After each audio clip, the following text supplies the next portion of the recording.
gitu, ada korelasi, ada hubungan gitu ya, interdependensi antara industri, misalnya inter-industry analysis, kemudian juga bisa melihat economic impact-nya, bagaimana impact ekonominya, kemudian juga bisa melihat aliran trade-nya gitu ya, dari input-output itu juga bisa melihat output di satu sektor atau industri, kemudian digunakan sebagai input di sektor lain gitu. Berarti ada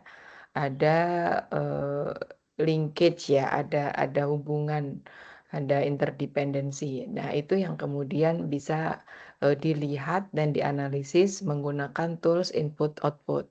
Juga bisa ngelihat misalnya ada interregional trade atau trade antar daerah gitu. Kemudian juga bisa melihat produktivitasnya per sektor atau industri. Nah, eee eee, utamanya pada antar various sektor, jadi antar banyak sektor, antar berbagai sektor gitu ya, dan underlying pada industrial structure of the nation atau of the region atau sebuah wilayah. Nah, itu secara konsisten bisa dilihat, bisa di-capture melalui input output gitu dan di buku, eee bukunya Mustafa ya, Mustafa di chapter 7, teman-teman bisa melihat dan di situ ada simulasinya, bagaimana penggunaan input output dan bagaimana membacanya. Dan juga satu lagi ada data envelopment analysis gitu ya. Data envelopment analysis ini eh, biasa diaplikasikan untuk mengevaluasi local government atau pemerintah daerah, pemerintah lokal, cities, region gitu atau bahkan pemerintah nasional, pemerintah pusat gitu. Dan ini lebih banyak digunakan karena mungkin lebih ini ya, skupnya bisa lebih wide atau lebih luas dibandingkan hanya antar sektor tadi gitu, analisis antar sektor. Dan DEA ini atau eee, apa, dia bisa juga digunakan sebagai basis untuk membuat sebuah keputusan oleh para decision maker atau oleh para government gitu. Misalnya karena dia bisa mengidentifikasi, mana nih unit-unit yang efisien atau tidak. Mana yang, juga mengevaluasi selain efisiensi juga bisa melihat mana yang efektif atau tidak gitu ya. Effectiveness itu kan bisa dilihat dari misalnya apakah targetnya tercapai, apakah, eee eee, target atau yang menjadi sasaran itu tercapai atau berapa persen dan seterusnya gitu, itu juga bisa digunakan menggunakan DEA untuk mengevaluasi gitu ya, mengevaluasi dampak atau kebijakan dari, eee, yang, dibuat oleh para decision maker, oleh oleh para government gitu. Dan, dari situ nanti, menggunakan DEI ini juga bisa melihat, apakah efisien, apakah tidak efisien. Misalnya efisien, apakah efisiensi teknis, apakah efisiensi alokasi dan seterusnya. Jadi apakah efisiensi produksi dan seterusnya. Jadi, banyak yang bisa dilihat dari DEI ini dan diaplikasikan dan, fungsi atau manfaatnya, juga jauh lebih banyak.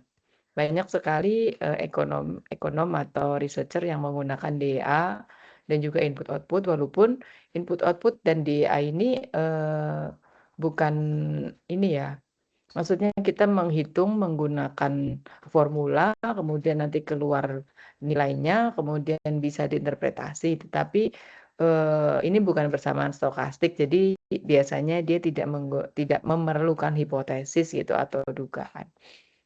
Gitu, jadi bukan untuk menjawab, hipotesis ya tujuannya. Jadi, nanti teman-teman diminta untuk mereview beberapa jurnal yang menggunakan metode tersebut gitu kan, bagaimana aplikasinya di real life atau di, studi empiris. Dan sore hari ini ada 3 grup, saya lihat yang belum maju berarti ada kelompok satu, ya betul ya? Kelompok satu ada Trisatria, ada Gibran dan Andaka. Kemudian kelompok 7 ada Yeremia, ada Penesta, Cika, Olin, dan Winarni. Kemudian kelompok 9, ada Erika, Dewi Rahmawati, Fitria Ramadhani, Alia, dan Dwiya Cita. Sudah hadir semuanya yang tadi saya sebut? Ya, sudah Ibu. Sudah semua ya? Oke, baik. Kalau sudah, bisa di-prepare, bisa disiapkan videonya untuk di-share screen. Silahkan. Dari kelompok 1.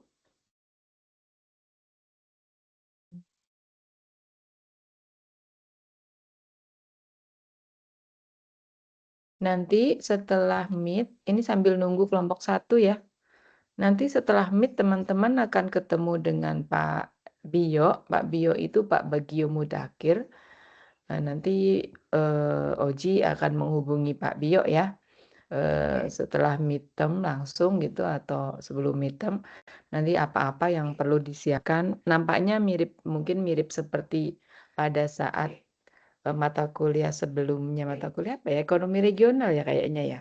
Ada sebagian dari teman-teman mungkin yang sudah bertemu dengan Pak Bagio Mudakir, jadi kurang lebih akan sama ya caranya beliau mengelola kelas gitu. Jadi nanti kemungkinan besar akan dibagi, karena ini kan sama Ibu kan satu, maksudnya ketika 7 pertemuan dengan Ibu itu kan karena dibagi 15 ya, karena each meeting itu ada 3 grup dan kita menggunakan metode video supaya efektif gitu kan ya, supaya bisa cukup waktu. Maka nanti untuk dengan kelas Pak Bio sepertinya harus rearrange ulang ya, atau di-arrange ulang untuk kelompoknya kemungkinan ya, karena berarti kan Pak Bagio itu mungkin dibagi 12 ya, gitu, 12 sehingga satu pertemuan 2 kelompok gitu. Dan tidak berupa video ya, teman-teman akan presentasi di depan beliau. Jadi misalnya dibagi 12 berarti yang tadinya 15 kelompok kan ada beberapa yang harus melebur. Nah itu tolong disiapkan dari awal aja, agar nanti ketika sudah bertemu dengan Pak Bio bisa langsung dieksekusi. Gitu. Untuk topik-topiknya sesuai RPS, Ibu udah setting di RPS, topik-topiknya sama, tinggal meneruskan aja. Halo, ini kelompok 1 gimana? Sudah siap belum? Trisatria, Ibu, Gibran, dan Andaka. Bu, permisi Bu, mohon maaf Bu untuk videonya. Jadi kemarin di kelompok kita ada miskom. Kebetulan video udah pada dikirim ke grup, cuma belum ada yang edit. Jadi kalau hari ini saya izin untuk presentasi langsung, kira-kira boleh nggak ya Bu? Nanti untuk video Bertiga. diupload malam ini. Iya betul. Ya sudah, silakan. Bertiga ya. Berarti, Iya, tapi waktunya yang ini ya. Iya, Waktunya disesuaikan tidak sama terganggu. durasinya. Oke. Bentar ya Bu, saya Ya. siapin dulu untuk laptopnya.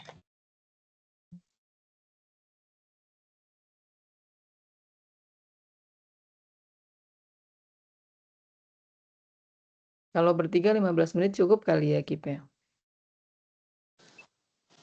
Boleh Bu, sama mohon Ya. izin Bu, untuk urutannya boleh di-switch nggak ya Bu? Saya minta tanya ke teman-teman yang lain. Maksudnya? Jadi Kamu nanti. saya di kedua atau di ketiga. Soalnya ini kebetulan device-nya juga ternyata yang kemarin bagi-bagi job desk buat presentasi belum ready device Bu. Jadi saya harus ambil laptop dulu. Ya, Kiben ya. Maaf ya Bu. Yaudah kita masuk ke kelompok yang udah ready ya, kelompok 7. Kelompok 7 bisa? Bisa ya Bu. Oke. Ya, silakan kelompok 7. Oh ya, ini Yeremia, Penesta, Cika hadir, Olin dan Winarni. Hadir Bu. Oke. Silakan. Hadir Ibu. Boleh on cam, yang lain.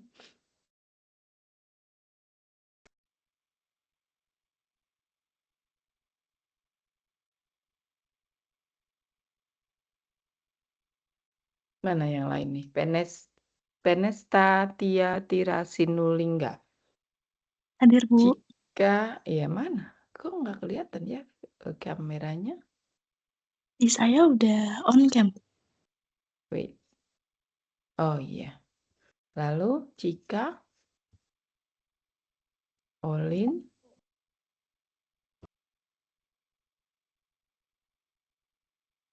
Bu, izin konfirmasi Bu, untuk Olen itu dia masih perjalanan ke Tembalang Bu, masih di motor Bu, jadi belum bisa on cam. oh dari mana? Dari perjalanan arus balik? Iya Bu. Oke, baik.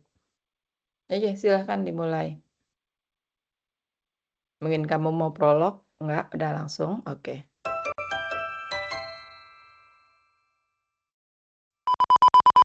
Pernahkah kita berpikir sektor ekonomi apa sih yang sebenarnya paling mendorong pertumbuhan suatu wilayah? Dan apakah sektor tersebut sudah memanfaatkan sumber daya secara efisien? Untuk menjawab pertanyaan tersebut, para ekonom menggunakan dua metode analisis penting, yaitu input-output analysis dan juga data envelopment analysis. Melalui kedua metode ini, kita dapat memahami keterkaitan antar sektor ekonomi sekaligus menilai tingkat efisiensinya. Dalam video ini, kami akan mereview beberapa penelitian yang menggunakan metode input-output dan juga DEA dalam analisis ekonomi regional. Assalamualaikum warahmatullahi wabarakatuh. Selamat datang teman-teman semua dan juga Bu Maal. Pada kesempatan kali ini kami akan mempresentasikan traditional methods for local and regional economic analysis, khususnya pada metode input-output dan juga data envelopment analysis. Nah, sebelum membahas pembahasan lebih lanjut, kami akan memperkenalkan diri kami, yaitu ada Yeremia Petra Singgaling dengan NIM akhir 0003, ada Cika Syasta Kirana Arundati dengan NIM akhir 0024, ada Olin Fatim Ahmad dengan NIM akhir 0026, lalu ada Penesa Tiara Sinulinga dengan NIM akhir 0043, dan juga Winardi Meiliana Sari dengan NIM akhir 0090. Perkembangan metode analisis kuantitatif dalam ekonomi muncul dari keterbutuhan untuk memahami struktur perekonomian yang lebih sistematis dan juga berbasis data. Salah satu metode yang paling berpengaruh adalah input-output analysis yang dikembangkan oleh Wesley Leontief pada tahun 1930-an. Melalui analisis ini, kita dapat mengidentifikasi nih sektor unggulan serta menghitung keterkaitan ekonomi seperti backward linkage dan juga forward linkage. Selain itu, terdapat metode lain untuk mengukur efisiensi ekonomi, yaitu Data Envelopment Analysis atau DEA yang diperkenalkan oleh Abraham Charnes, William Cooper, dan juga Eduardo Rhodes pada tahun 1978. Analisis input dan output adalah instrumen kuantitatif untuk memetakan keterkaitan antar sektor melalui matriks transaksi. Secara fundamental, model ini mengukur aliran input dan output untuk mengidentifikasi sektor strategis melalui backward dan juga forward linkage. Inti dari metode ini adalah penggunaan matriks Leontief inverse dengan persamaan X sama dengan I dikurang A pangkat min 1 kali Y guna memprediksi dampak perubahan permintaan akhir terhadap pertumbuhan ekonomi agregat. Lalu metode yang kedua ada DEA atau Data Envelopment Analysis yang merupakan pendekatan non-parametrik berbasis linear programming untuk mengevaluasi efisiensi relatif unit pengambilan keputusan atau decision making units. Dalam konteks regional, DMU berupa sektor atau wilayah mengkonversi input menjadi output. Kita menggunakan model CCR atau Constant Return to Scale dan juga BCC atau Variable Return to Scale untuk mengukur rasio efisiensi, di mana nilai 1 mempresentasikan wilayah yang telah mencapai best practice dalam pemanfaatan sumber daya. Lalu kami mengambil studi kasus di Guangzhou, China, di mana di Guangzhou mengintegrasikan model IO dan juga DA secara komplementer. IO membedah struktur keterkaitan sektoral, sementara DEA menilai efektivitas penggunaan sumber daya antar distrik. Temuan menunjukkan bahwa manufaktur sebagai penggerak utama karena konektivitas kuat dengan sektor jasa dan juga logistik. Namun terdapat divergensi efisiensi di mana distrik berbasis teknologi menunjukkan performa yang lebih unggul dibandingkan distrik industri tradisional. Berdasarkan PDB 2024 menunjukkan sektor manufaktur memiliki angka multiplier tertinggi yaitu sebesar 3,84 yang menjadikannya tulang punggung ekonomi yang sangat berpengaruh terhadap output total. Meski dominan, sektor ini sangat bergantung pada stabilitas transportasi. Lalu temuan DA merekomendasikan reorientasi kebijakan pada distrik berkinerja rendah melalui audit input lahan dan juga modal demi mencapai pemerataan output ekonomi di seluruh wilayah Guangzhou, China. Sekarang kita akan masuk ke dalam review jurnal kami pada sore hari ini, begitu ya. Dengan jurnal yang pertama ini adalah Environmental Efficiency Analysis of China Regional Industry dengan menggunakan metode Envelopment Analysis DEA Based Approach. Dengan penulisnya itu adalah Liang dan Guangzhou, diterbitkan pada tahun 2016. Jadi sebenarnya penelitian ini gitu ya ingin analisis dan bertujuan untuk gitu meneliti apakah perkembangan perekonomian yang ada di Tiongkok saat ini itu dapat mempengaruhi efisiensi lingkungan.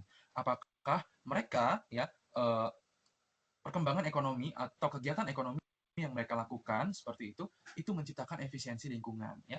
Nah, metode yang digunakan gitu ya adalah DEA, tentunya Data Envelopment Analysis dengan pendekatan Slope Based Measure atau SBM ya. Sehingga metode ini gitu mengharapkan variabel-variabel yang tidak ada gitu ya, seperti polusi gitu ya, seperti yang tidak ramah lingkungan seperti itu, sehingga ini mampu memberikan gambar yang lebih komprehensif mengenai efisiensi lingkungan industri gitu. Nah, selanjutnya kita akan masuk ke dalam hasil dan pembahasan begitu. Di tabel di samping ini gitu ya, ini menjelaskan tentang statistik deskriptif dari variabel input, output yang diinginkan dan output yang tidak diinginkan. Nah, sebenarnya tabel di samping ini menggambarkan seberapa besar ya industri itu menyumbang ya efisiensi terhadap lingkungan yang mereka hasilkan dari Kok suaranya gitu ya, Jeremia? kegiatan ekonomi gitu. Nah, bisa Bagaimana Ibu? Suaranya di saya itu merebet-merebet gitu. Ya Bu. Di tempat lain gimana? Sama kita Bu. lihat di sini gitu ya, Iya, tidak semua device. bagian region atau bagian wilayah di Tiongkok Nah. itu menghasilkan efisiensi yang sama. Ada yang besar dan ada yang kecil. Nah, seperti di Beijing, terus di Hebei, dan lain sebagainya itu mereka menciptakan efisiensi yang sangat-sangat bagus gitu ya, menciptakan nilai 1 bila dibandingkan dengan wilayah-wilayah yang lain yang dimana itu di bawah 1, teman-teman. Bisa teman-teman dan Bu Maal lihat gitu ya di tabel 2 dan tabel 3 yang ada di jurnal ini gitu ya. Dalam tabel ini tidak semua provinsi atau negara bagian yang ada di Tiongkok begitu ya menunjukkan pergerakan perekonomian terhadap efisiensi lingkungan. Seperti itu. Nah, ini lanjutannya begitu ya. Dari tahun ke tahun 2008 sampai 2012 dari jurnal ini mereka meneliti selama kurang lebih 5 tahun, teman-teman ya. 5 tahun. Jadi bisa dilihat di sini memang menunjukkan peningkatan seperti itu. Namun pada tahun 2012 lanjutan kalau kita melihat di sini mengalami sedikit penurunan seperti itu rata-rata ya. North China, kemudian Northeast China, Central South China, Southwest China, dan Northwest China. Nah, itu mereka mengalami penurunan efisiensi lingkungan di situ ya. Sehingga ini menjadi problem seperti itu. Nah, diharapkan gitu ya dari aktivitas ekonomi yang kita kerjakan di suatu negara, kesimpulannya adalah yuk mari kita menciptakan efisiensi lingkungan tersebut ya. Jadi kita bisa bukan saja terfokus pada pertumbuhan ekonominya, tetapi kita juga berfokus kepada lingkungannya. Apakah yang kita ciptakan gitu ya pertumbuhan ekonomi itu sudah selaras dengan lingkungan seperti itu. Lalu jurnal berikutnya ada Integrating Linkage Effect Analysis Using I/O Method and DA-Oriented Performance Assessment on China's LED Industry yang ditulis oleh Yao Bin Liu dan juga Guo Minhu yang diterbitkan oleh Institute of Electrical and Electronic Engineers pada tahun 2009. Pada jurnal ini dibahas mengenai analisis LED di China, di mana industri LED sendiri menjadi salah satu sektor yang berkembang pesat karena teknologi ini dikenal lebih hemat energi dan juga ramah lingkungan dibandingkan teknologi pencahayaan konvensional. Secara umum, penelitian ini memiliki 2 tujuan utama, yaitu menganalisis peran industri LED dalam struktur perekonomian Cina, khususnya dalam hubungannya dengan sektor industri lainnya. Lalu yang kedua, mengevaluasi tingkat efisiensi beberapa basis unit industri LED di China dengan menggunakan metode DA sehingga dapat diketahui wilayah mana yang sudah efisien dan mana yang masih perlu ditingkatkan kinerjanya. Metode pertama yang digunakan dalam penelitian ini adalah input-output analysis, di mana dalam analisis ini terdapat 2 indikator utama, yaitu backward linkage dan juga forward linkage. Backward linkage menunjukkan sejauh mana suatu sektor mendorong permintaan input dari sektor lain, sedangkan untuk forward linkage menunjukkan sejauh mana sektor tersebut menyediakan output bagi sektor ekonomi lainnya. Selain input dan output, penelitian ini juga menggunakan Data Envelopment Analysis atau DA. Dalam penelitian ini, DA diterapkan pada 7 basis industri LED di China seperti Shanghai, Shenzhen, dan juga Dalian, untuk melihat berapa efisien masing-masing wilayah dalam memanfaatkan input untuk menghasilkan output industri LED. Berdasarkan hasil analisis input dan output, ditemukan bahwa beberapa sektor memiliki keterkaitan yang kuat dengan industri LED. Salah satu sektor yang menonjol adalah Communication Equipment dan Electronic Equipment Manufacturing, yang memiliki nilai keterkaitan yang cukup tinggi. Hal ini menunjukkan bahwa sektor tersebut memiliki peran penting dalam mendukung perkembangan industri LED, baik secara penyedia input maupun sebagai sektor yang terdorong oleh aktivitas industri tersebut. Selanjutnya, dari hasil analisis DEA terlihat bahwa tingkat efisiensi antar basis industri LED di China tidak sama. Beberapa wilayah seperti Shanghai dan Shenzhen menunjukkan tingkat efisiensi yang tinggi, yang berarti mampu menggunakan sumber daya secara optimal dalam proses produksi. Sementara itu, wilayah lain masih menunjukkan tingkat efisiensi yang lebih rendah, sehingga masih terdapat potensi perbaikan dalam pengelolaan input maupun peningkatan teknologi produksi. Sebagai kesimpulan, penelitian ini menunjukkan bahwa industri LED memiliki peran yang cukup strategis dalam perekonomian di Cina, terutama karena keterkaitannya dengan berbagai sektor industri lainnya. Namun, di sisi efisiensi masih terdapat perbedaan kinerja antar wilayah, sehingga diperlukan upaya peningkatan efisiensi produksi. Dengan menggabungkan metode input dan DEA, penelitian ini mampu memberikan gambaran lebih komprehensif mengenai peran sekaligus efisiensi industri LED dalam perekonomian. Saya akan mempresentasikan jurnal berjudul Comparison of R&D Input Output Efficiency in 31 Provinces and Cities in China, di mana jurnal ini ditulis oleh Zhejiong Zhou dan Yu Tinjiang di tahun 2023. Dan ini dilatar belakangi oleh pentingnya kegiatan R&D dalam mendorong inovasi dan pertumbuhan ekonomi, terutama dalam era ekonomi berbasis pengetahuan. Namun, tidak semua wilayah itu mampu memanfaatkan sumber daya penelitian secara efisien. Ada daerah yang memiliki investasi besar, tapi hasil inovasinya itu belum optimal. Nah, oleh karena itulah diperlukan analisis untuk mengevaluasi efisiensi R&D di berbagai provinsi di China. Kita lanjut ke tujuan penelitian, di mana tujuan penelitian ini adalah untuk menganalisis efisiensi kegiatan R&D, membandingkan kinerja antar provinsi, dan melihat perubahan produktivitas dari waktu ke waktu. Kita lanjut ke metode penelitian, di mana penelitian ini menggunakan metode Data Informed Analysis atau yang kita kenal dengan DEA, di mana input yang digunakan itu adalah tenaga kerja dan dana R&D, sedangkan outputnya itu berupa jumlah paten dan nilai transaksi pasar teknologi. Nah, selain itu juga digunakan Malkovic Index untuk menganalisis perubahan produktivitas. Kita lanjut ke hasil temuan, di mana pada bagian ini dijelaskan bahwa kegiatan R&D merupakan proses yang mengubah input menjadi output inovasi. Namun, hasil penelitian itu menunjukkan bahwa hubungan antara input dan output itu tidak selalu seimbang. Nah, ada wilayah dengan sumber daya besar, tapi outputnya rendah. Dan ada juga wilayah dengan sumber daya terbatas, namun hasilnya lebih optimal. Nah, hal ini menunjukkan bahwa efisiensi itu sangat bergantung pada pengelolaan sumber daya, bukan hanya jumlahnya. Selanjutnya adalah hasil analisis DEA, di mana bagian ini merupakan bagian inti dari penelitian. Berdasarkan analisis data involvement analysis, ditemukan bahwa efisiensi R&D antar provinsi itu sangat bervariasi. Nah, beberapa wilayah seperti Tibet, Gansu, Qinghai, dan Xinjiang itu udah mencapai efisiensi optimal. Namun, sebagian besar wilayah itu masih belum efisien. Nah, secara nasional, rata-rata efisiensi di tahun 2017 itu sebesar 0,41, dan itu menurun menjadi 0,313 di tahun 2021. Nah, hal ini menunjukkan bahwa meskipun investasi R&D itu meningkat, manfaatnya itu belum optimal. Nah, faktor utama penyebabnya adalah skala investasi yang belum tepat dan juga pengelolaan sumber daya yang masih kurang efektif. Selain efisiensi, penelitian ini juga menunjukkan bahwa produktivitas R&D itu secara keseluruhan mengalami peningkatan selama periode penelitian. Nah, namun peningkatan ini tuh lebih dipengaruhi oleh kemajuan teknologi, jadi bukan karena efisiensi penggunaan sumber daya yang sudah baik. Kita lanjut ke kesimpulan. Jadi kesimpulannya adalah efisiensi R&D di Cina masih belum merata dan sebagian besar wilayah itu belum mampu memanfaatkan sumber daya penelitian secara optimal. Nah, meskipun demikian, produktivitas itu tetap meningkat karena adanya kemajuan teknologi. Nah, oleh karena itulah peningkatan efisiensi dalam pengelolaan R&D menjadi hal yang penting untuk mendorong inovasi dan pembangunan ekonomi.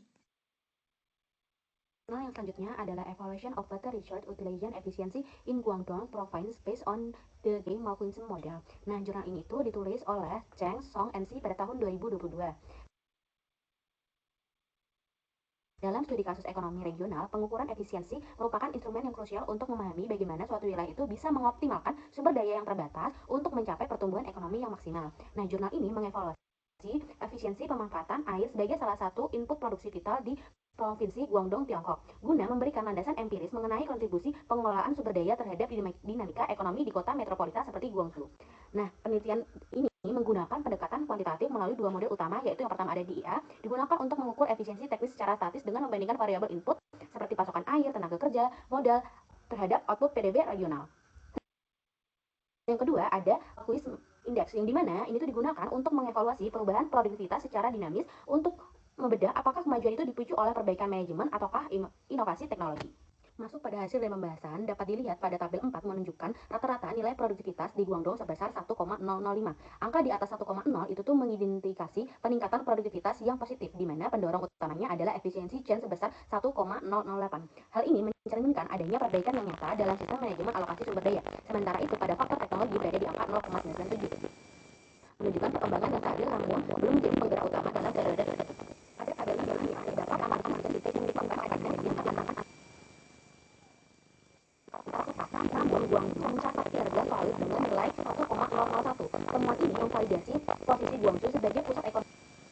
efisien berkat efek aglomerasi dan manajemen sumber daya yang lebih terstruktur dibandingkan kota-kota satelit di sekitarnya. Nah, dari sini dapat kita simpulkan bahwa penelitian ini membuktikan bahwa metode DEA Malquiz itu tuh sangat relevan untuk mengevaluasi kinerja wilayah secara objektif. Melalui studi kasus Guangdong dan Guangzhou, terlihat jelas bahwa pengelolaan input yang efisien itu bukan sekedar masalah teknis, melainkan kunci utama dalam menjaga keberlanjutan pertumbuhan ekonomi regional di masa depan. Jurnal selanjutnya berjudul China Energy Economic Efficiency Evaluation Based on Overall Dynamic Network (DEA) yang ditulis oleh Wen Xiaofan, Sun Xiaolin, Huang Long yang diterbitkan oleh Scientific Reports tahun 2025. Penelitian ini bertujuan untuk mengetahui pentingnya peningkatan efisiensi ekonomi energi di tengah fluktuasi harga energi global dan tekanan penghidupan lingkungan sebagai konsumen energi terbesar di dunia. Tujuan utama dari penelitian ini adalah untuk mengevaluasi tingkat keseluruhan dan tren efisiensi output komprehensif ekonomi energi di provinsi-provinsi China selama periode 2015 hingga tahun 2022. Penelitian ini menggunakan metode Novel Dynamic Network Data Involvement Analysis atau DAA dengan metode indeks Malquiz. Data dalam penelitian ini menggunakan data panel dari tahun 2015 hingga tahun 2022 yang mencakup 11 provinsi di China. Hasil dan pembahasan. Tahap pertama menunjukkan kinerja yang sangat positif dengan pertumbuhan produktivitas rata-rata sebesar 7,1%. Kenaikan ini didorong oleh kemajuan teknologi dan efisiensi pengendalian sumber daya riset yang semakin baik, di mana investasi modal dan tenaga ahli berhasil diubah menjadi inovasi. Tahap kedua menunjukkan bahwa tahap kedua mengalami perlambatan signifikan dengan pertumbuhan produktivitasnya yang hanya sebesar 1,1%. Meskipun inovasi tersedia dari tahap pertama, terdapat kendala besar dalam mengimplementasikan teknologi tersebut ke skala industri yang efisien. Fenomena hair bottle ini menunjukkan bahwa tantangan utama bukan lagi pada penciptaan teknologi, melainkan pada rendahnya efisiensi dalam mengubah hasil riset menjadi keuntungan ekonomi yang nyata dan ramah lingkungan. Selanjutnya, pada gambar tersebut, kota atau provinsi seperti Hebei, Beijing, atau Tianjin berperan sebagai unit yang menggerakkan seluruh sistem dari tahap input hingga output. Pada tahap pertama R&D, kota-kota dengan sumber daya akademis besar seperti Beijing menunjukkan keunggulan dalam mengubah input personal dan dana menjadi paten. Namun, pada model ini juga mengungkap bahwa tidak semua kota mampu menyelesaikan alur pada tahap pertama ke tahap kedua dengan baik. Sebagai contoh, sebuah provinsi mungkin sangat efisien dari sisi skema, tetapi gagal di sisi kanan, yaitu yang menunjukkan transformasi praktis karena tidak mampu menekan emisi CO2 atau meningkatkan PDRB secara proporsional. Perbedaan peringkat antar kota dalam jurnal ini terjadi karena adanya variasi kemampuan daerah dalam menganalisis transisi di dalam skema tersebut. Daerah yang sukses seperti Hebei adalah yang mampu menyelaraskan kemajuan teknologi riset dengan mengimplementasi industri skala besar yang rendah karbon. Penelitian ini menyimpulkan bahwa meskipun China telah berhasil meningkatkan efisiensi ekonomi energi secara keseluruhan melalui kemajuan teknologi, tantangan utama terletak pada transformasi hasil teknologi ke dalam praktik ekonomi dan lingkungan. Kelemahan pada efisiensi skala dan hambatan dalam aplikasi, terutama selama periode pandemi, menjadi faktor penghambat utama. Penulis juga menyarankan agar pemerintah merumuskan kebijakan lead bank yang terdiferensiasi sesuai dengan karakteristik sumber daya masing-masing daerah dan memperkuat upaya pencegahan polusi serta optimalisasi alokasi sumber daya. Secara keseluruhan, 5 jurnal yang telah kami review menunjukkan bahwa input-output atau IO dan data involvement analysis atau DEA itu tuh merupakan metode yang penting dalam menganalisis ekonomi regional. Nah, input-output sendiri digunakan untuk memahami keterkaitan antara sektor dalam perekonomian, sedangkan DEA membantu menilai tingkat efisiensi penggunaan sumber daya. Lalu, dengan mengkombinasikan dua metode tersebut, analisis terhadap struktur dan kinerja ekonomi suatu wilayah itu dapat dilakukan secara lebih komprehensif dan berbasis oleh data. Sekian dari kelompok kami, terima kasih atas perhatiannya Bu Maal dan seluruh teman-teman. Terima kasih. Oke. Terima kasih kelompok 7, GP Plus tuh kelompok 7. Thank you. Tadi ya melihat terapan IO dan DEA dan justru malah kelompok ini mengambil gabungan gitu, terapan gabungan dua tools tersebut pada analisis ekonomi gitu. Oke, thank you kelompok 7. Berikutnya kelompok berapa? Kelompok 1 atau kelompok 9? Kelompok 1 sudah ready belum?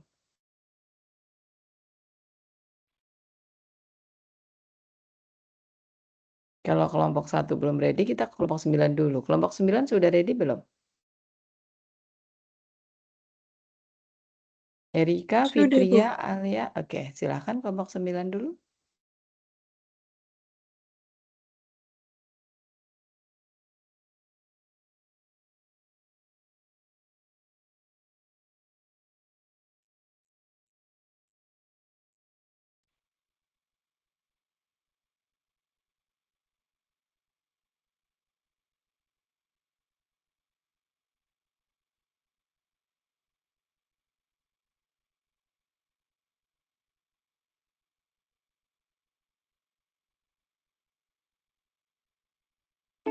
Seiring perkembangan ekonomi modern, keterkaitan antar sektor ekonomi semakin kompleks. Aktivitas produksi, perdagangan,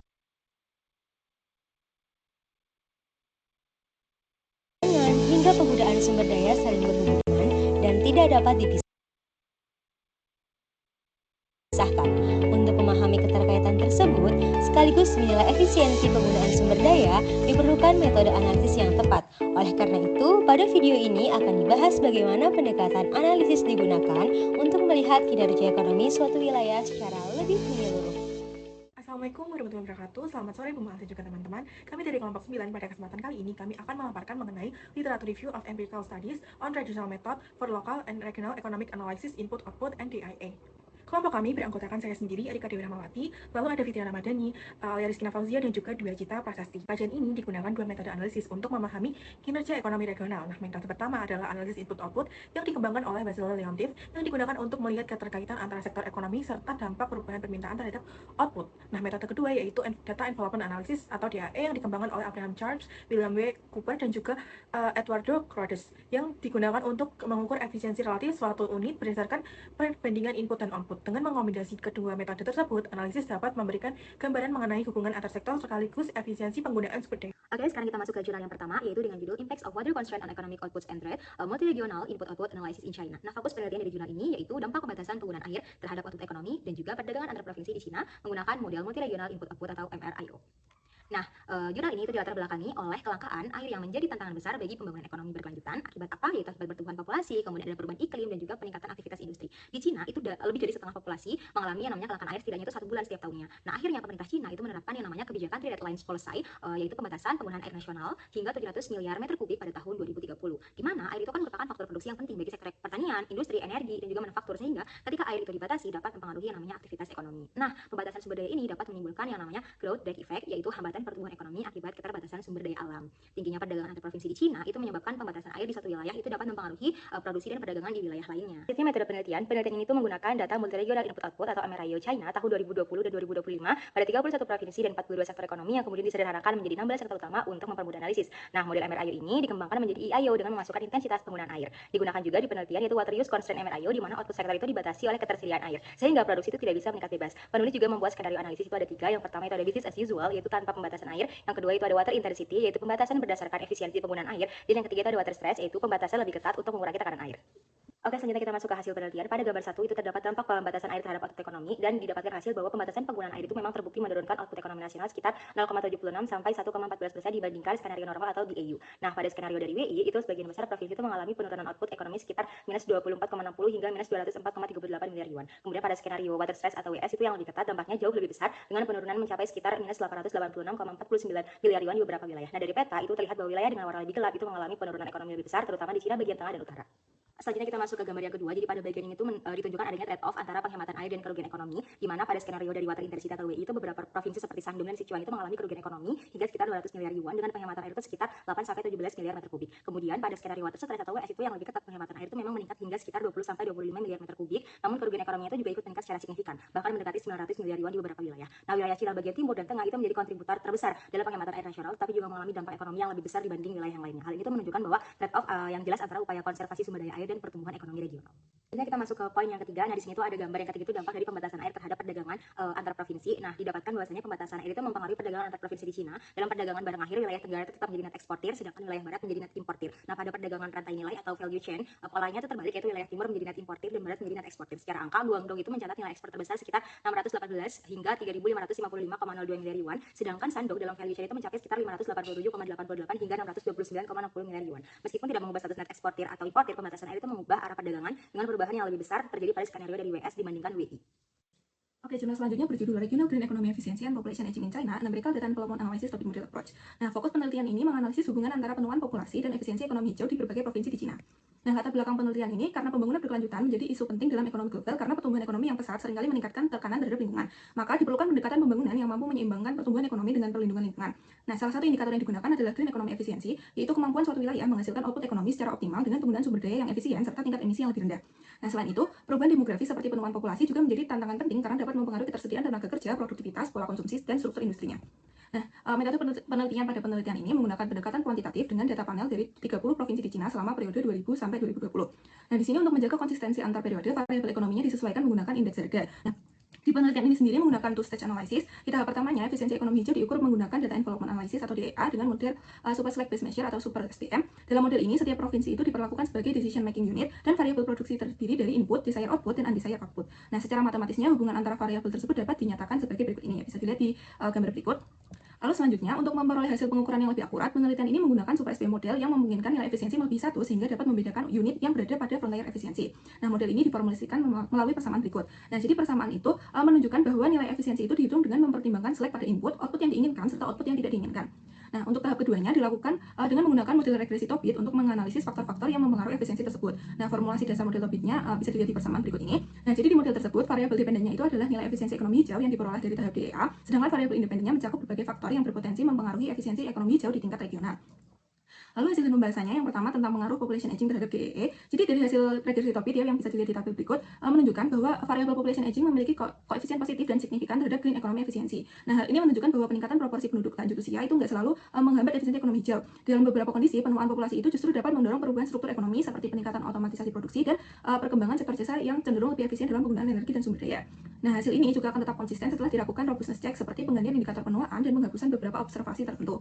Lalu selanjutnya adalah analisis mekanisme pengaruh aging. Di sini menunjukkan bahwa penuaan populasi itu memiliki pengaruh signifikan terhadap efisiensi output ekonomi. Nah, namun pengaruhnya terhadap efisiensi lingkungan itu tidak relatif signifikan.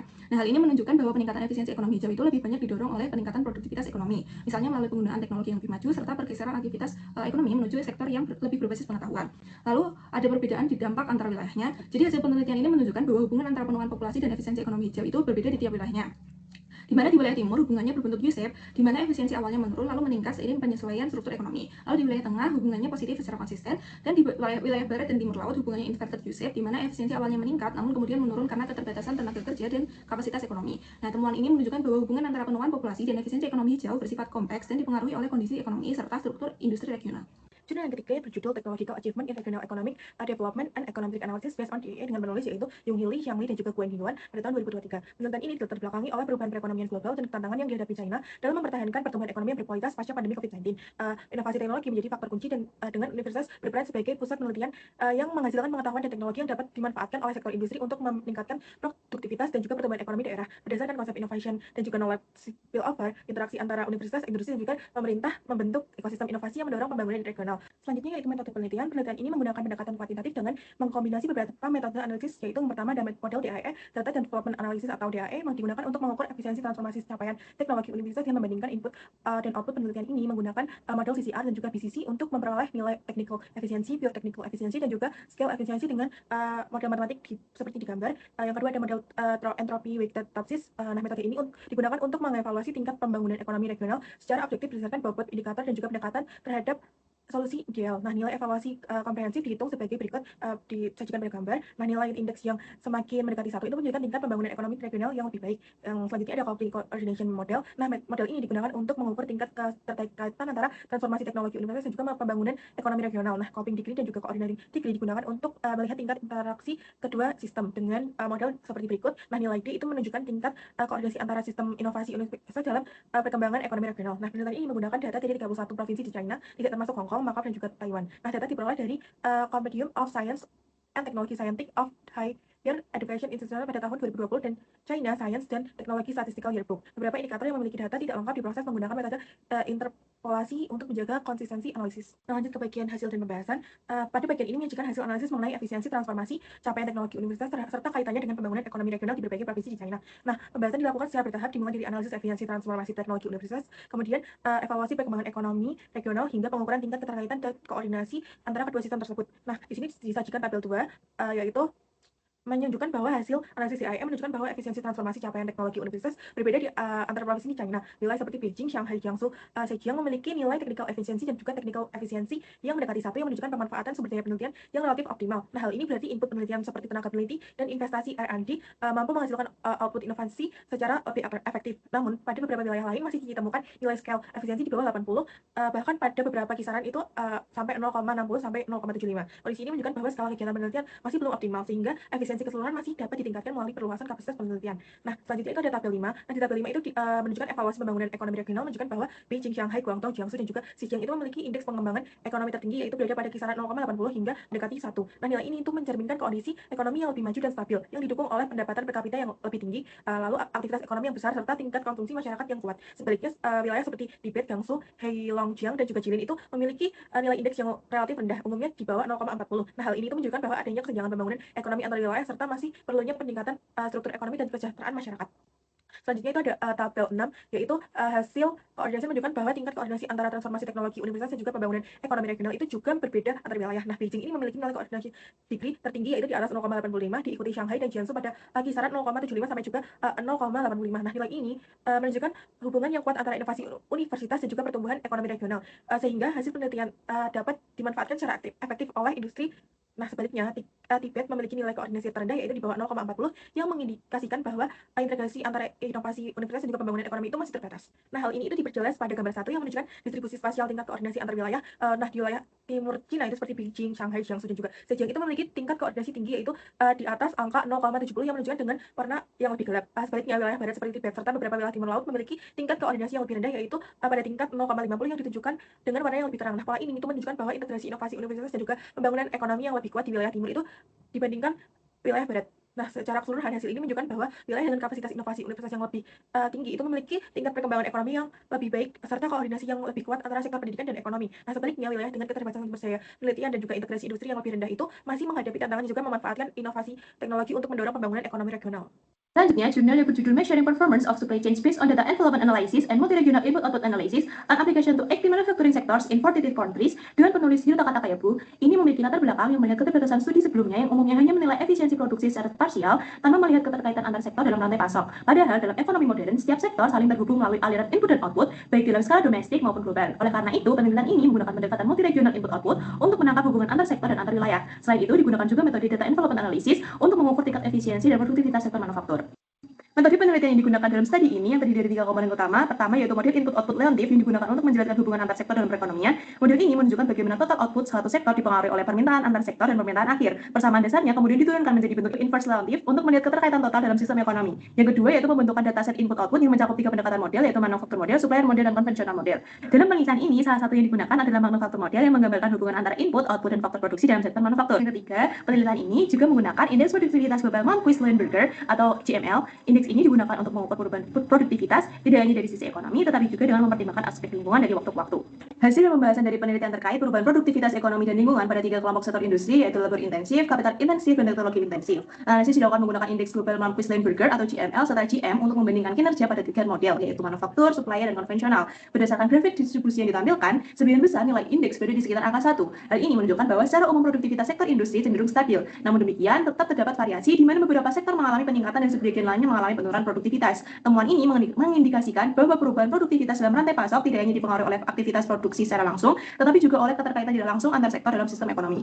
Hasil analisis perubahan kumulatif produktivitas sektor manufaktur selama periode tahun 2000 hingga 2014 dengan menggunakan indeks GML dan GM, pengukuran dilakukan pada 3 model yaitu manufaktur, supplier, dan konvensional serta dianalisis melalui 3 komponen utama yaitu PCH atau perubahan produktivitas, ACH atau perubahan efisiensi, dan TCH atau perubahan teknologi. Hasilnya menunjukkan bahwa model manufaktur memiliki kinerja terbaik dengan rata-rata peningkatan produktivitas sekitar 13%. Peningkatan ini didorong oleh perbaikan efisiensi dan juga kemajuan teknologi. Sementara itu, model supplier menunjukkan peningkatan yang lebih rendah yang mengindikasikan bahwa kontribusi dari jaringan pemasok terhadap produktivitas relatif lebih kecil dan lebih banyak dipengaruhi oleh faktor teknologi. Adapun model konvensional berada di posisi tengah dengan tingkat produktivitas yang lebih baik dibandingkan supplier, tetapi masih di bawah manufaktur. Secara keseluruhan, temuan ini menunjukkan bahwa peningkatan produktivitas sektor manufaktur lebih banyak berasal dari aktivitas produksi langsung dibandingkan dari keterkaitan tidak langsung dalam rantai pasok. Berikut perubahan kumulatif produktivitas sektor manufaktur selama periode tahun 2000 hingga 2014 menggunakan indeks GM dan GML.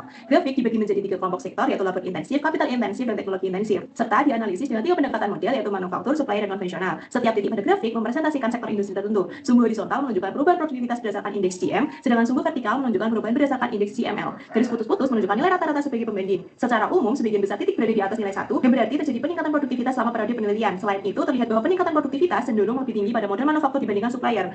Hal ini menunjukkan bahwa kontribusi terbesar terhadap peningkatan produktivitas berasal dari aktivitas produksi langsung, bukan dari keterkaitan tidak langsung dalam rantai pasok. Grafik ini memperkuat temuan sebelumnya bahwa peran sektor manufaktur sebagai produsen utama sangat dominan dalam mendorong pertumbuhan produktivitas. Hasil dan pembahasan mengenai perbandingan perubahan kumulatif indeks GML antara model manufaktur dan supplier pada periode tahun 2000 hingga 2014, sumbu X menunjukkan perubahan produktivitas pada model manufaktur, sedangkan sumbu Y menunjukkan perubahan pada model supplier. Setiap titik mempresentasikan sektor industri tertentu. Garis putus-putus pada grafik menunjukkan nilai rata-rata yang membagi area untuk melihat apakah peningkatan produktivitas lebih dominan terjadi pada sisi produksi langsung atau pada jaringan pemasok. Secara umum, sebagian besar titik berada di sekitar atau di atas nilai 1 yang berarti terjadi peningkatan produktivitas. Namun, pola sebagian titik menunjukkan bahwa perubahan produktivitas antara segmen manufaktur dan supplier tidak selalu sejalan di setiap sektor industri. Oke, lalu selanjutnya ada persamaan jurnal. Jadi keempat jurnal ini sama-sama membahas isu pembangunan ekonomi regional serta efisiensi dalam sistem ekonomi baik dalam konteks pengelolaan sumber daya, inovasi teknologi maupun kinerja sektor industri. Nah, lalu seluruh penelitian ini menggunakan pendekatan kuantitatif dengan model analisis ekonomi seperti DEA dan multi regional input output untuk mengevaluasi hubungan antara berbagai variabel input dan output dalam aktivitas ekonomi. Lalu objek penelitian dalam keempat jurnal ini berada pada tingkat wilayah atau sektor ekonomi seperti provinsi di China maupun sektor manufaktur global sehingga memungkinkan analisis perbandingan kinerja antar wilayah atau antar sektor.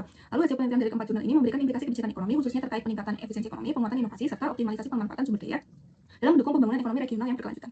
Jurnal yang kelompok saya gunakan adalah yang pertama dari segi fokus penelitian. Setiap jurnal memiliki fokus yang berbeda. Misalnya, ada yang membahas dampak keterbatasan air terhadap ekonomi, kinerja rantai pasok manufaktur global, efisiensi transformasi teknologi universitas, hingga efisiensi ekonomi hijau. Yang kedua, metode analisis yang digunakan juga berbeda-beda, seperti penggunaan metode embryo, DAA, serta kombinasi DAA dengan toksis dalam model coupling coordination. Ketiga, objek penelitian juga bervariasi, mulai dari tingkat provinsi di Cina, sektor manufaktur global, hingga analisis pembangunan ekonomi wilayah. Dan yang terakhir, tujuan penelitian masing-masing jurnal yang berbeda, yaitu mencakup analisis keterkaitan sumber daya, efisiensi inovasi, kinerja sektor industri, serta pembangunan ekonomi yang berkelanjutan. Kesimpulan yang dapat kita ambil yaitu bahwasanya metode AYO dan DEA itu memiliki peran penting dalam analisis ekonomi regional. AYO digunakan untuk menganalisis keterkaitan antar sektor dan wilayah, sedangkan DEA itu digunakan untuk mengukur efisiensi penggunaan sumber daya. Nah, secara keseluruhan AYO dan DEA itu membantu memahami keterkaitan ekonomi dan efisiensi serta mendukung perumusan kebijakan yang lebih efektif dan berkelanjutan.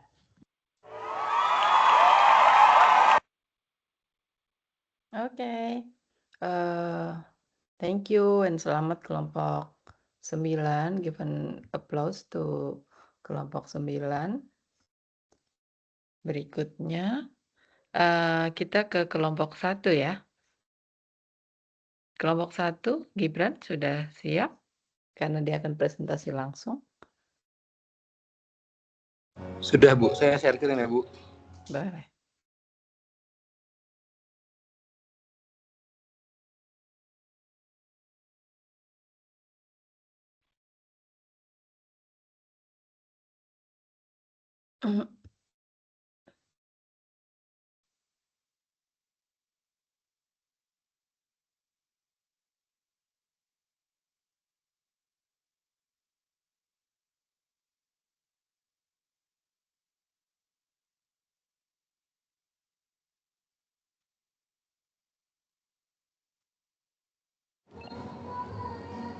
Sudah terlihat belum Bu?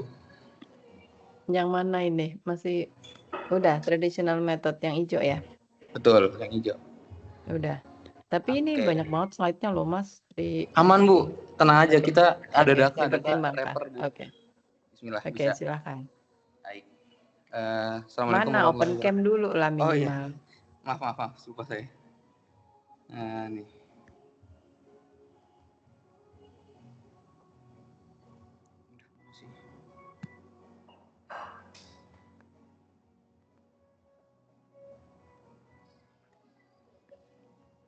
Oke. Assalamualaikum warahmatullahi wabarakatuh. Selamat sore teman-teman semua. Perkenalkan kami dari salah satu kelompok dari kalian lah yang presentasikan tentang input output analisis dan juga DEA. Nah, hari ini akan ada 3 dari anggota kami yang presentasi. 3 dari 3 ada saya, Gibran, dan juga Saeb, Satria, sama ada Daka. Mungkin bisa langsung dimulai aja.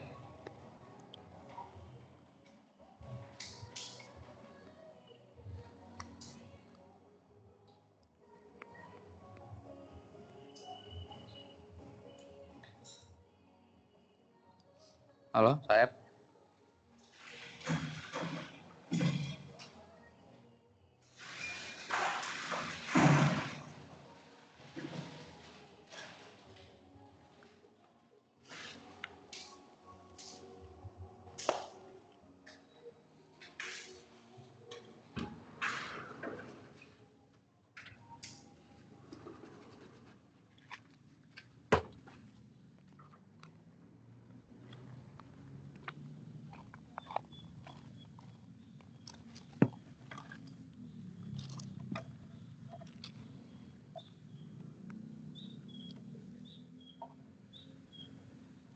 Mana Mas? Saya masih di mute ya. Di on mic dulu, App. Wah, anjing. Waduh, Ya, maaf Bu, dari tadi Bu, enggak Bu. makanya. Nah, di sini saya ingin menjelaskan dari judul yang kita pilih dari kelompok 1. Nah, pertama ada latar belakang. Pertama di era globalisasi dan persaingan antar wilayah yang semakin ketat, pemerintah daerah maupun nasional membutuhkan alat analisis yang pandai untuk memahami struktur ekonomi wilayahnya secara mendalam. Selanjutnya, perencanaan pembangunan yang efektif tidak cukup hanya mengandalkan institusi, juga dibutuhkan metode kuantitatif yang mampu untuk mengukur keterkaitan antara sektornya, dampak kebijakan, serta efisiensi penggunaan sumber daya, dan berbasis data empiris. Nah, yang kedua, permasalahan dalam analisis ekonomi regional memahami ketergantungan sekaligus mengukur efisiensi penggunaan sumber daya. Dua metode tradisional hadir sebagai solusi komprehensif.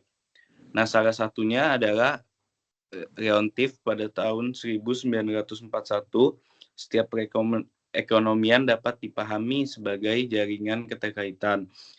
Baik perubahan pada satu sektor berdampak berantai ke seluruh sistem. Nah, yang kedua, Charles Cooper and Rodgers tahun 1978. Efisiensi relatif antar unit ekonomi dapat dilihat secara objektif melalui pendekatan non-parametrik dan tanpa asumsi distribusi data. Nah, di sini ada metode analisisnya yang ekonomi regional tradisional. Yang pertama ada IO analisis, input output analisis, yang dikembangkan oleh Wassily Leontief pada 1941, yaitu memetakan keterkaitan antara sektor via matriks A dan Leontief inverse EI. Dan yang kedua mengukur dampak multiplier efek perubahan permintaan akhir ke semua sektor. Nah, yang ketiga mengidentifikasi sektor kunci via analisis backward dan forward linkage. Nah, yang kedua ada DA, Data Envelope Analysis, dikembangkan oleh Charles Cooper and Rodgers, yaitu untuk menghitung efisiensi relatif DMU, programming non-parametrik. Yang kedua membangun best practice empiris tanpa asumsi fungsi produksi. Yang ketiga membandingkan efisiensi antar wilayah sebagai dasar rekomendasi kebijakan. Nah, di sini ada mekanisme analisis IO-nya, input output-nya. Ada matriks koefisien teknis, multiplier output dan pendapatan, Leontief inverse II, dan backward and forward linkage yang tadi sudah dijelaskan di atas sebelumnya.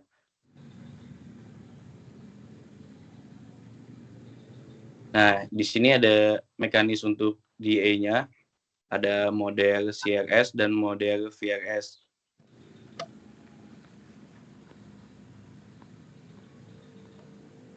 Nah, salah satu studi kasus yang kita ambil adalah ekonomi OECD dan yang terjadi di Australia. OECD sendiri menyusun tabel IO internasional 38 negara anggota yang menjadi acuan empiris analisis sektor kunci global termasuk Aussie dan AS. Nah, di sini juga ada identifikasinya dan analisis pertumbuhan via IO, evaluasi efisiensi via DAA.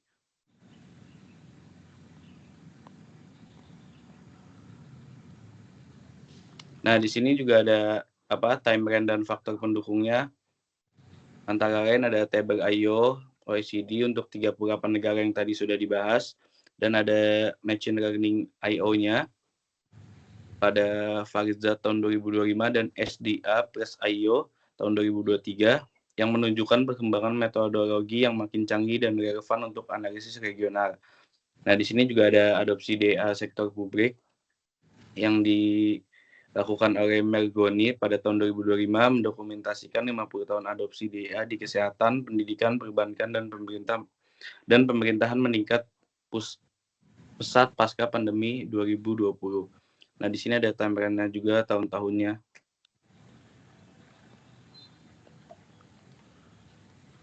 Oke, selanjutnya ini ada ekosistem analisis dari IO dan DEA dari aspek kelembagaan global. Terus ada tadi ya sudah dijelaskan OECD, terus juga Journal of Economic Structure sama European Journal of Operational Research. Ini yang akan kita kaji dalam jurnal yang akan kita bedah di presentasi ini gitu.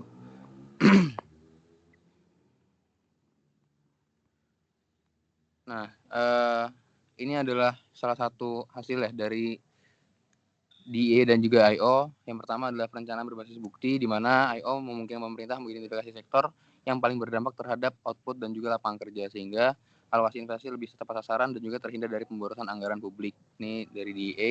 Terus juga pengukuran efisiensi objektif, di mana DEA menyediakan skor efisiensi komparatif antar wilayah, sehingga memungkinkan benchmarking yang adil dan juga transparan antar pemerintah maupun negara.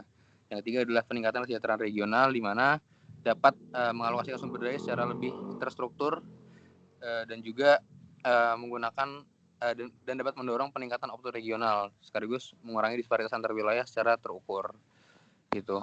Nah, yang pertama adalah jurnal terkait IO, di mana membahas di Australia dilatar belakangi oleh keterbatasan dari metode IO dalam mengidentifikasi sektor kunci pada jaringan ekonomi yang sangat padat, sehingga ukuran backward dan juga forward linkage kurang mampu melengkapi hubungan rekursif antar sektor. Nah, ini ada penggabungan tabel IO OECD untuk Australia di 4 tahun dan juga dengan teknik machine learning, clustering, PCA, dan lain sebagainya untuk mengidentifikasi sektor secara lebih akurat. Dikatakan hasil temuannya adalah ini dari datanya tersebut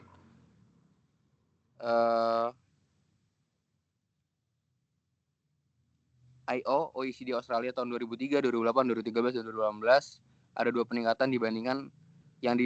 Yang pertama adalah traditional linkage analysis berbasis Leontief yang tadi dijelaskan sama saya di awal, sama ada machine learning dengan 4 teknik, dan ya itu yang terusannya, di mana variabel utamanya ada 4 juga. Yang pertama adalah table tadi, terus juga sektor centrality dan clustering, peringkat sektor kunci dari kedua metode, dan juga konsistensi robustness antar teknik. Terus hasilnya adalah dari sektor pertambangan, real estate, dan manufaktur teridentifikasi sebagai hubungan dominan jaringan ekonomi di Australia. Sementara machine learning menemukan lebih dari itu gitu. Jadi dia juga mengungkap konektivitas klaster antar sektor kunci yang tidak terdeteksi sama metodenya si Leontief yang konvensional seperti itu. Terus sehingga korelasinya adalah memperkuat relevansi IO sebagai metode analisis regional dengan mengintegrasikan machine learning. Jadi sarannya dia tadi ditambahin untuk ukuran yang lebih baik gitu, ditambahin dengan beberapa metode yang lain gitu. Terus jurnal kedua adalah jurnal dengan judul An Analysis of Economic Growth Using Input-Output Tables. Nah, ini kita mengukur perbandingan ya dari beberapa sektor yang ada dan menunjang dari economic growth menggunakan analisis input-output gitu. Ini latar belakangnya oleh kebutuhan pemahaman kontribusi komponen permintaan akhir terhadap pertumbuhan ekonomi melalui kerangka tadi sudah dijelaskan, sehingga yang dihitung adalah jadi Leontief ini memandang investasi sebagai modal kapital masa depan. Sementara dari segi structural decomposition analysis mengurai bahwasannya perubahan output berdasarkan perubahan teknologi dan permintaan akhir. Terus nah, untuk hasil dan temuannya dikatakan perubahan koefisien teknis atau kemajuan teknologi dan juga ekspor merupakan pendorong utama pertumbuhan output di Amerika Serikat dan juga Jerman, sementara konsumsi domestik lebih dominan di Prancis dan Inggris. Nah, IO terbukti mampu mendiagnosis perbedaan struktural pola pertumbuhan antar negara secara kuantitatif dan terukur.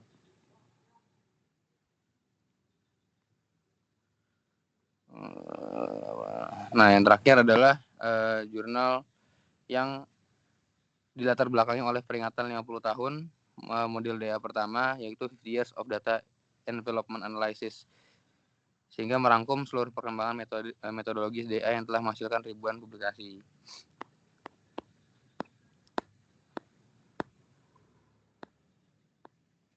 Berikut metode penelitiannya, dan dengan hasil DA telah berkembang lah melampaui model CCR tadi ya yang dijelaskan Saib juga, 3 penemu utamanya yang sudah mencakup banyak hal gitu. Jadi ada peningkatan pesat semenjak pandemi dan lain sebagainya. Nah, ini ada beberapa rangkuman hasil dari ketiga jurnal yang akan dilanjutkan oleh Daka. Oke, jadi selanjutnya kita masuk ke temuan ketiga jurnal. Yang pertama ada Fariza 2025, ada Mendoza 2023, lalu ada Mergoni 2025. Jadi ketiga jurnal ini membuktikan satu hal, I/O dan DE bukan metode statis yang membosankan. Mereka terus berkembang, integrasi dengan machine learning membuat identifikasi sektor kunci lebih presisi, dan framework DEA modern membuat evaluasi kebijakan menjadi lebih transparan.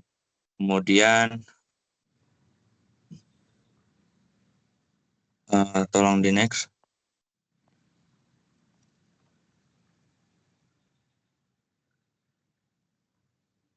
Oke, kemudian kita masuk ke implikasi kebijakan dan rekomendasi.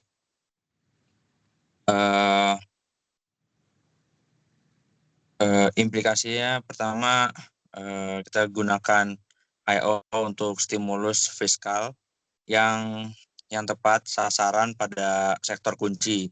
Kedua, terapkan SDA untuk memahami apakah wilayah kita tumbuh karena teknologi atau hanya konsumsi.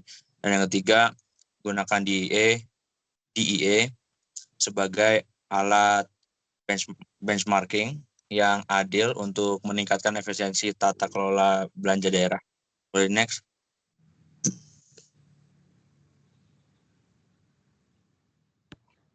Sorry, tolong di next. Sudah. Oke. Kita lanjut ke keterbatasan dan arah pengembangan. Jadi di sini I/O bersifat statis dan datanya mahal untuk disusun. DE pun sangat sensitif terhadap data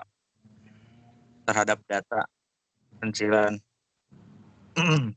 Namun masa depan sangat menjanjikan dengan adanya pengembangan dynamic I/O dan integrasi berkelanjutan dengan machine learning untuk mengatasi keterbatasan tersebut. Oke, kita lanjut ke kesimpulan. Jadi kesimpulannya, I/O dan DEA adalah dua pilar yang saling melengkapi. I/O membantu kita memilih jalur yang paling berdampak, sementara DEA memastikan kita menempuh jalur tersebut dengan bahan bakar seefisien mungkin. Keduanya adalah kunci bagi pembangunan regional yang berbasis bukti dan berkelanjutan.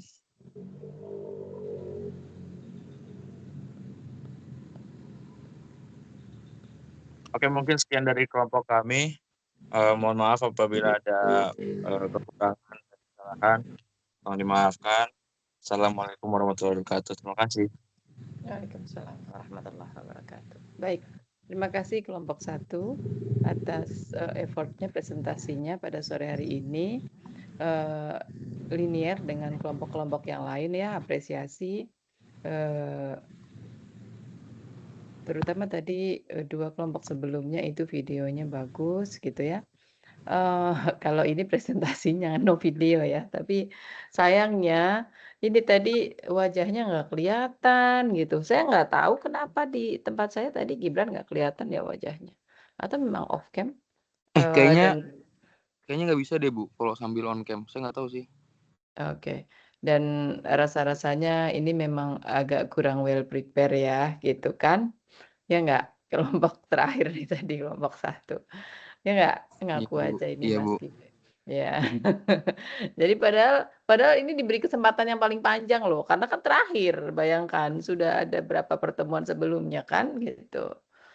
Ya saya tahu bapak-bapak ini sibuk-sibuk sekali ya kan, sehingga saya apresiasi.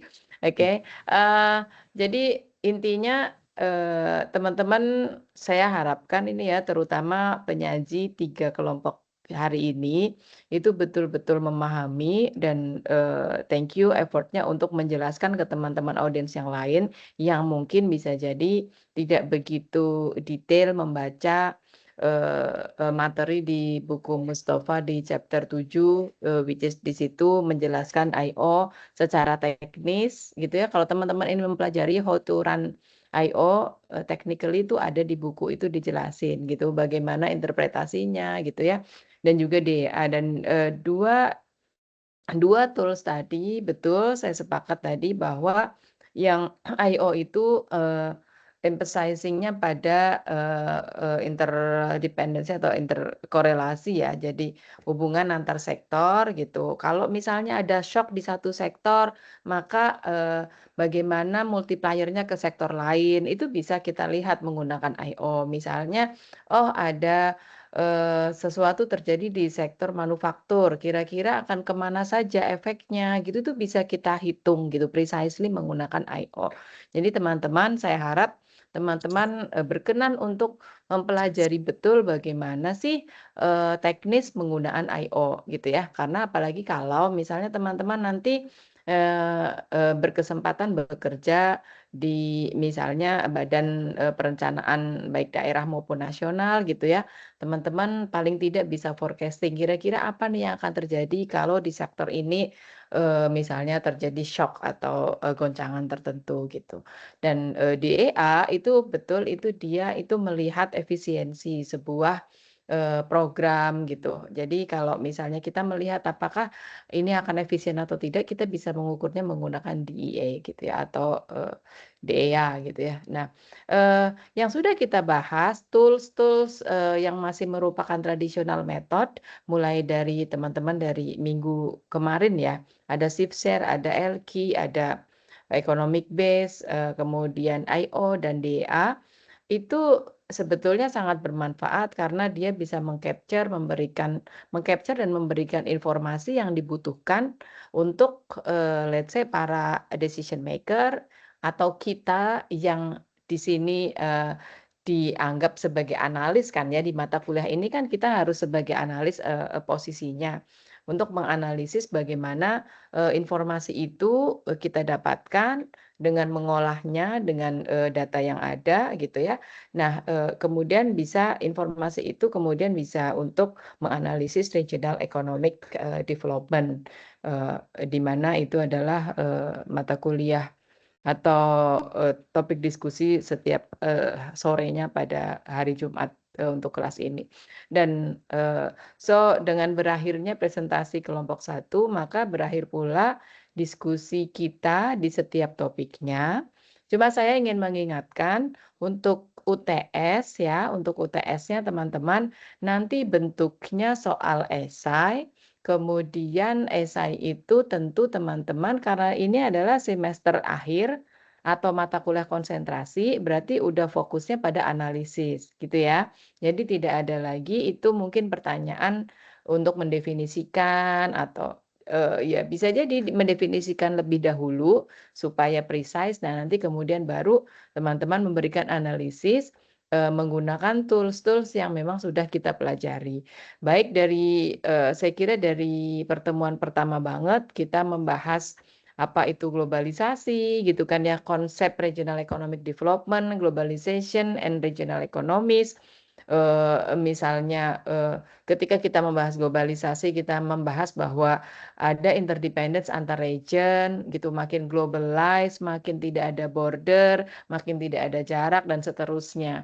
Nah, nanti efek-efeknya seperti apa, bisa jadi teman-teman diminta untuk menganalisis. Kemudian, masuk ke pertemuan kedua kita ngebahas evolusi teori of economic development.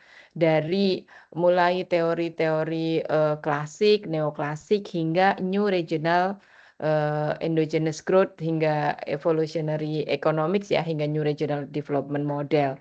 Nah, itu juga teman-teman saya harapkan melalui diskusi setiap minggunya teman-teman bisa memahami dengan video itu diputar kembali gitu ya per each group. Mungkin teman-teman bisa memahami lebih mudah sebetulnya teori klasik, neoklasik bedanya di mana, kemudian mengapa perlu dikembangkan menjadi new regional economic gitu ya.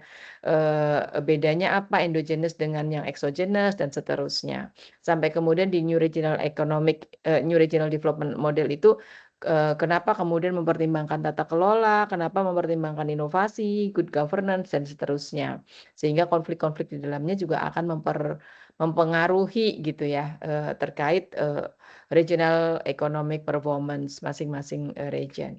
Berikutnya kita masuk ke teori-teori mulai dari karena yang tadi regional economic development itu sebetulnya diawali dari teori lokasi, maka itu kita mungkin akan flashback lagi ke mata kuliah ekonomi regional ya, banyak membahas itu. Locational theory, kemudian growth pole, kemudian economic base ya, kemudian cumulative causation yang kemarin saya coba gambarkan di PowerPoint yang saya share ya kalau nggak salah. Kemudian juga nanti di dalamnya ada tools-nya gitu. Kemudian aglomerasi dan industrial cluster, aglomerasi mulai dari localization and also urbanization, kemudian impact-nya sampai muncul ke labor migration gitu kan. Kemudian setelahnya baru tools yang kita bahas belakangan 2 pertemuan terakhir. Jadi nanti bentuk soalnya clear, esai, teman-teman diminta menganalisis bagaimana cara menganalisis atau menjawab soal itu basisnya adalah teori. Gitu ya. Jadi nggak boleh basisnya adalah menurut opini gue gini-gini, nggak boleh. Jadi basisnya adalah teori. Jadi bagaimanapun teman-teman harus memahami teoritiknya sebagai landasan berpikir untuk menjawab soal-soal nanti. Nah soalnya nanti bisa jadi saya akan randomly pick studi kasus yang mungkin kelompok tertentu sudah sajikan di presentasi. Gitu. Jadi tidak semuanya tentu akan saya ambil ya. Soal maksimal 5 lah, maksimal 5, maksimal banget. Padahal tadi ada banyak chapter, sehingga mungkin ada chapter yang tidak muncul di soal gitu. Tapi untuk performance yang 25% itu kan saya sudah dapat nilainya ya. Dan papernya dikumpulkan. Nah ini teman-teman tuh ternyata jadwalnya besok banget Senin ya, ya kan? Sehingga harapan saya sih ini udah pada on the way balik ke Semarang mungkin ya atau besok gitu. Nah, papernya kira-kira sempat nggak kalau ngeprint out? Paper, full paper ya, bukan PowerPoint atau materi PowerPoint-nya. Jadi full papernya itu kalau sempat saya sih mintanya versi print out. Print out-nya tapi one group one paper aja gitu. Jadi tidak harus individu ngeprint. Terus tolong dikumpulkan di meja ibu di hari UTS tersebut. Jadi UTS-nya jam berapa itu? Aku nggak tahu nih jadwalnya. Coba kita lihat ya. Jam berapa jadwalnya? UTS. Kita gasik banget loh. Jam 10 guys. Jam 10. Nah, silahkan ya udah saya beri waktu misalnya pokoknya hari tersebut gitu ya. Kalau misalnya teman-teman baru sempat ngeprintnya setelah UTS juga nggak apa-apa deh. Pokoknya hari tersebut ya. Hari tersebut udah ada di meja ibu, dikoordinir oleh Oji. Gitu. Ada pertanyaan terkait UTS? Bentuknya esai. Saya tidak akan mentolerir kecurangan. Walaupun masih indikasi. Walaupun masih indikasi ya, artinya ada laporan apapun masuk ke saya, itu merupakan indikasi. Saya tidak perlu membuktikan, itu langsung saya nolkan, gitu ya. Sehingga please be confident dengan diri sendiri, makanya kemudian belajar. Gitu. Mudah-mudahan tidak sulit ya untuk teman-teman, karena ini sudah di mata kuliah konsentrasi, mudah-mudahan nilainya bagus-bagus gitu. Karena tidak lagi punya kesempatan, maksudnya untuk ngulang tuh kan nanti teman-teman text time. Ada yang perlu ditanyakan? Kalau cukup clear, boleh kita cukupkan pertemuan sore hari ini. Oji nggak ada pertanyaan, Ji. Ntar nggak ada nanya, kamu WA. Ji. Ya kan PC aja, Bu.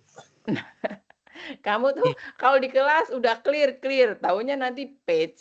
Enggak, aku ogah PC. Sekarang ada pertanyaan hari ini. Oke. Berarti soal buat UTS itu maksimal 5. Tadi Ibu bilang terkait kisi-kisinya itu tadi kan masih terlalu luas. Berarti Ibu kan pick random. Kayak nggak ada kisi-kisi yang lebih menjurus gitu, Bu. Nggak ada, biar kalian belajar. Oh, Enak ya aja udah. kisi-kisi. Pertanyaan saya cuma di situ sih, Bu. Iya. Pertanyaanmu dari dulu sama. Menuntut kisi-kisi dan tidak akan pernah saya kabulkan kisi-kisi. Jendela kali kisi-kisi. Ya udah, Bu. Mungkin dari saya sih gitu. Oke, gitu ya. Teman-teman, please ya, ini Oji udah bertanya, jadi jangan ada pertanyaan ke Oji yang kemudian Oji forward ke saya, gitu ya. Jadi sore ini clear untuk ujian on-site ya, teman-teman harus hadir gitu di tempat gitu ya. Oke, kenapa ini? Olin belum absen? Belum, Bu, tapi soalnya masih di jalan. Kamu dari mana? Dari Jakarta, Bu, lagi balik tadi. Oh, ini udah sampai. Tunggu, tadi siapa? Olin. Kok nggak ada ya, Lin? Olin Fatima Ahmad ya? Udah. Oke, Ibu ada yang hadir. lain? Saya Bramantio Sadafa, Bu. Bramantio Sadafa Bram. Udah. Ada yang lain? Saya, Bu, Abraham Hamonangan, Bu. Hamonangan. Mana ya? Nggak ada. Slide keberapa? Abraham Hamonangan. Oke. Ada yang lain? Cukup. Saya, Bu. Rangga Kyoretsu. Saya tuh siapa? Kan Ibu Rangga melihatnya di... Kyoretsu. Badai, Bu, di sini. Rangga Kyoretsu. Benar. Kamu di mana? Di Jawa Timur, Ibu. Oh iya. Iya. Ada badai di situ. Rambutmu sampai Enggak, keriting maksudnya gitu loh. hujannya deras banget, ini ampun. listriknya mati. Oh, listriknya mati. Oke. Ya, oke. Kamu nggak pulang ke Semarang? Ujian Senin loh, Rangga. Iya, besok pagi, Bu. Naik travel. Oke, siap. Hati-hati di jalan. Ada lagi yang lain? Ini pada gabung jam berapa sih? Kok pada belum absen? Siapa? Andreas, Bu. Indonesia, Ibu. Andreas Bakara. Oke, yang lain? Tadi siapa cewek? Ada, Ibu. Salsa. Aulia Indonesia, Ibu. Oh, Aulia Aulia. Indonesia, Ibu. Wait. Aulia di mana ya? Aulia Wairunisa. Oke. Ada yang lain? Terima kasih, Bu. 66 ya. So total 66 yang absen, sisanya nggak ada. Bramantio Sadafa sudah ya tadi? Sudah. Coba dicek dong. Olin sudah, Abram sudah, Bramantio Sadafa udah, Alisa Koirunisa. Alisa atau Aulia ini? Hadir, Bu Alisa. Itu beda orang, ya, Bu. Iya, makanya yang tadi di absenin yang mana? Udah, semuanya, keduanya. Tadi Aulia deh. Aulia. Alisa sudah belum? Tadi Dicek. pertama sama Ibu sudah. Oh, oke, ya sudah. Muhammad Rafli tidak hadir ya. Berarti ada 2-3 orang yang tidak hadir. Baik. Oke. Terima kasih joining this meeting. Ini adalah pertemuan terakhir. Oh iya, masih lebaran ya. Saya pribadi mohon maaf lahir batin, teman-teman semuanya. Mungkin ada banyak bercandaan saya yang mungkin menyinggung, misalnya kehamonangan gitu ya. Saya mohon maaf lahir batin, dan teman-teman tentu juga sudah saya maafkan walaupun teman-teman tidak pernah meminta maaf gitu ya. Oke, thank you semuanya. Kita ketemu insya Allah kalau ambil mata kuliah perkotaan mungkin beberapa mungkin akan bertemu dengan saya setelah meet gitu. Kalau Gibe jelas nggak ketemu lagi ya. Good luck, see you on top semuanya. Assalamualaikum warahmatullahi wabarakatuh. Belajar ya untuk UTS. Makasih banyak, Bu. Makasih, Bu. Waalaikumsalam. Waalaikumsalam warahmatullahi wabarakatuh.